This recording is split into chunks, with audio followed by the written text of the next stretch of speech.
Mm-hmm. I believe you were one of the introductory members that connected Nvasion and Doer Gang. Is that right? Yeah.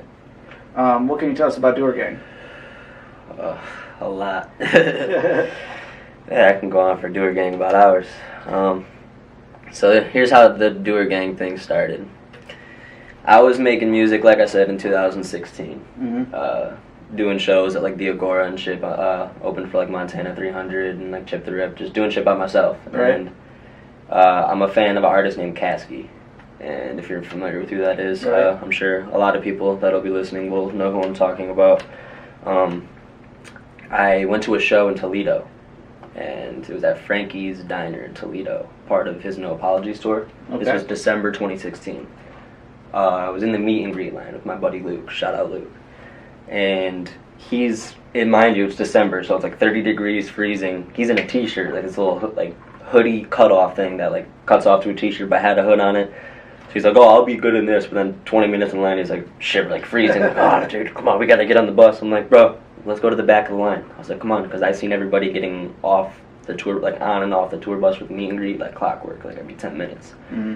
And we rolled up like 6 joints and shit, like, trying to kick it with him and like actually like vibe out with him and shit. And so we go to the very back of the line, and sure enough, the people that were right in front of us was my buddy A-Bob and Ruben and AY and all my Doer Gang homies. Okay. And just met them that night. Found out that A-Bob had a song with Kasky that they had released on SoundCloud called Minute. Go check that out.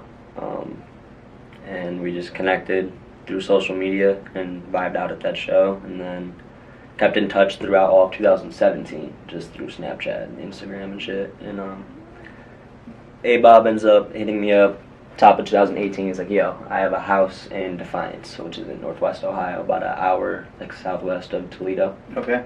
And so we move out to this house. He's like, you can come move out here. You don't got to pay any bills, no nothing. Just come out here. Let's make music. Let's make it happen. Nice. I'm like, all right, bet. Sounds like a good situation. I'm like, all right, hell yeah. And it was awesome. Honestly, the summer 2018 was probably like the most memorable summer of my life. Right. Every day, we just wake up, make music all day, just throw on beats, just vibe in this house and stuff. And I don't know if I'm allowed to say this on camera. We took a lot of psychedelics. If I'm not allowed to say that, we can cut that part out. If you're in Denver, I think that's legal to do, right? I think so, yeah. Sounds legal enough. Yeah, it's legal enough. But yeah, we took a lot of shrooms, a lot of tabs.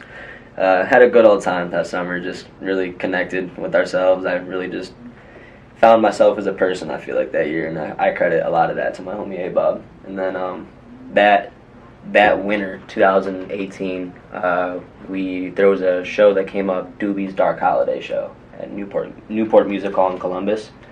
And his DJ / manager, DJ Highlight, had posted on his Instagram story something like, we need Ohio openers or something for the show. So I shot him an email. I was like, yo, we're a group called Doer Gang. We're interested. Because mind you, we had done some local shows. We had a manager at the time named Kasem who had booked some shows for us in the Toledo area. Gotcha. He flew Kasky out. We did a show with Kasky. We did a show with Dub Double X from EST. We drove down to Florida to Orlando and did a show in Tyler Yahweh's hometown in Orlando right after he had come off his first tour with Post Malone. In his like come up phase before he had signed to Epic Records and everything. So it was like kind of really cool, honestly, to see that intimate setting. There was only like 100-something people there. And so I ended up going and doing that Doobie show in December, and then it was 3 months later, it was March 2019, he announced the Highway to Hell tour, Doobie. And so I shot them an email again and said, yo, like, remember us, we're Doer Gang, we did that show with you guys back in December, but blah, blah, blah, because it went really well. Right. And they had emailed us, they remembered who we were, and they're like, yeah, like, we definitely can get you guys on some shows. So we honestly paid to get on a couple of the shows for the tour. We paid for 4 dates. The original 4 that we had booked was Chicago, St. Louis, Indianapolis, and Detroit. So did those 4, and then after the Detroit one, by that point, it was just going very well, and they invited us on a few more, and we ended up doing, I think, 12 or 13 cities. We did like Louisville, Atlanta, Charlotte, Philadelphia, Boston, Buffalo, Columbus. Nice. So I ended up doing like the whole tour with them. So we got this fucking GNC Sienna, a little van that we hollowed out the back of it, threw 2 couches in that bitch, put up some tapestry up on the ceiling and walls and shit, and just traveled the country with my best friends, bro. It was like shit that you like would dream about. I don't know. It was the best times of my life, bro. That was the best 2-3 weeks ever. Right. Looking back at it, that shit was amazing. Just would go wake up in one city, like I remember Louisville, Kentucky. We met some tattoo artists at the show, and they're like, "Oh yeah, come through the shop. We'll give you guys all free tattoos, this and that. You can stay as late as you want." So we went over to the tattoo shop. We're all just in there drinking, smoking, having a good time, and he tatted us all up for free. That's where I got the 333 tattoo. It was funny, I got it at 3:33 in the morning. I had taken a Snapchat while I was getting that tattooed on me, and we were in Nelson County, Kentucky. So that was kind of weird. Right. And then went to sleep in the van at like 4 a.m. right after I had gotten that tattoo, and fucking woke up the next morning in Atlanta to them shaking me like, "Hey, we're in Atlanta, dude." Bobski and Hazard, but like, "Hey, here's a tab. Come on, like we're gonna explore the city for the day." So I took a tab as in. We're just walking around Atlanta all day. So, bro, so yeah, I don't know. I'll cut it off there because, like I said, I can go on and on for hours about these guys. So many memories. We did 2 more tours. We did the Black Sheep 4 tour with Kasky. Did a couple shows on that.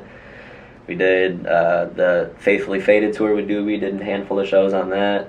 We did a sold-out show with him at Express Live in front of like 2,000 people. Nice. So it's countless memories with those dudes, man. Those are my brothers forever. Love them. Shout out the whole Doer gang fam.